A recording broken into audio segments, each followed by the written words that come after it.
Kinis, manipis, minsan, ew, madungis, pero masarap. Mwah, ikis.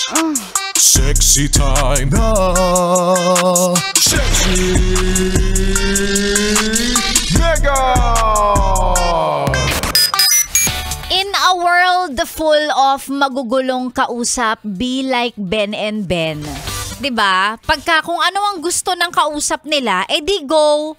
Parang katulad nung sinabi nila sa kanta nila, kung ito ang iyong gusto, di lilisan na ako. Kung ayaw mo sa akin, edi okay.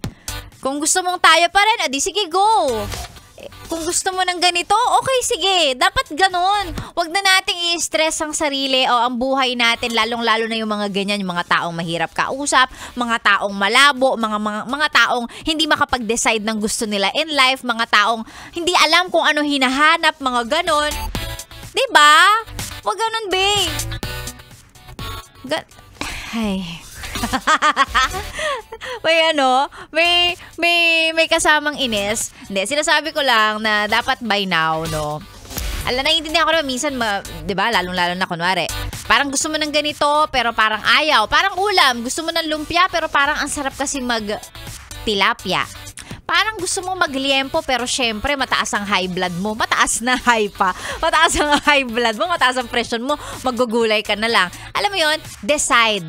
Yes, friend. Yun lang ang gusto kong sabihin. Decide. Para hindi rin nahihirapan yung mga taong nasa paligid mo. Ganon. Diba? Kung ano gusto, yun na. Pag ayaw, ayaw. O, para lang din yan sa mga nililigawan mo, diba? Nililigawan mo, madami. Ay, naku, ang daming pinuntahan ng example ko na yon. Ang gusto ko lang sabihin na kapag ka makikinig ka ng radyo, kung ano, dapat yun. Ano daw? Pag yes, yes. Yan. Pag sexy Megan, ganun. O pag Maria Morena lang.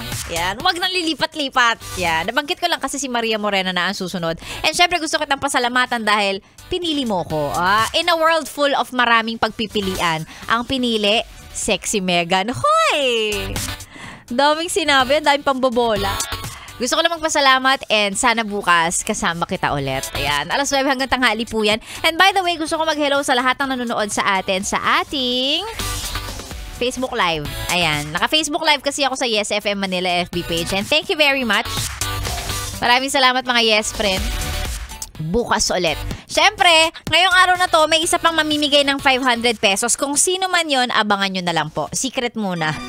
Para tumutok ka, diba? Yun lang naman ang sikreto doon. Para tumutok ka maghapon. Abangan mo yan. And again, congratulations sa ating winner, Redrick Sampaga. Panalo ka ng 500 pesos sa ating pera-pera lang yan promo. I'll see you guys again tomorrow, 9:00 hanggang tanghali. Dito lang sa 101.1. Yes, FM. Solid!